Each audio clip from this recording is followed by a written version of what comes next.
What's up, horror friendos? Really brief reviews of a couple things that are pertinent to the class. I finished this book since the pandemic started. It's called The Boatman's Daughter. It's by Andy Davidson. It's fucked up. One of the reasons I chose it is because it's gotten a lot of good reviews from some horror people that I believe in and will follow their recommendations, and also because it labeled itself as Southern Gothic. And I thought, well, since we're doing this class and we're doing this unit now with Southern Gothic, I should probably give it a read. It certainly is indebted to O'Connor and Faulkner. It's highly exaggerated, it's highly stylized, it's even more conscious of its genre than something like The Violent Bear It Away is. One of the villains has an eye patch, for example. The other thing that I like about it is it sort of crosses over all the units that we did. There's some stuff there with creatures. There's stuff with Southern Gothic, obviously. There's a fair bit about ghosts and the haunting of past. So in terms of just the thematic elements of the book, it's quite strong for what we're doing, and I can recommend it on that level. The style of it is difficult to get into. It took me a long time to really settle into it. It's got very, very short chapters, and each chapter has a different title, and it follows different characters and moves around with them. And sometimes I just felt it was a little busy and precocious, and I didn't quite understand why it was doing that. There are moments of it where it really does shine. It's a fairly contemporary novel. I think it was released in January or February. So if you want an extension of this O'Connor thing that you've done, maybe you've gotten to the end of The Violent Bear Away and you're like, I'm hungry for more. Definitely something to check out.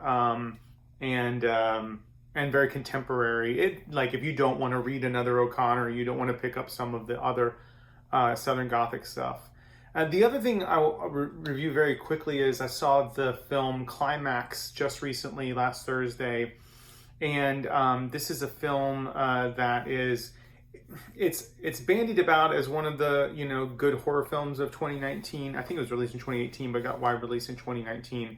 That being said, it's not horror in any kind of traditional sense. It is the horror of essentially the plot. I don't think I'm giving anything away because this happened so quickly. The plot is, a bunch of dancers in Paris who are part of this dance troupe are slipped LSD without knowing it, and they all kind of overdose on LSD. So it's interesting the way, and it's by an experimental film director, and so it's very visceral. It's very, it grabs you, and the way that this director tries to make you a part of this sense of slowly losing control and everything falling apart is really fascinating. It's short enough that it doesn't get on your nerves, although it's so viscerally intense that by the end of it, you feel like you were part of this group of people who are, freaking out. And I have to say it was really effective, and I thought it was a really interesting movie. But I wished I hadn't watched it in the middle of all this shit that's happening with the pandemic, because some of the things that we're dealing with that are very real, it kind of triggered some of that shit for me, like the sense of claustrophobia, the sense of not really knowing what's real and what's not real, the sense of surreality, the idea of other people kind of being vectors of toxicity.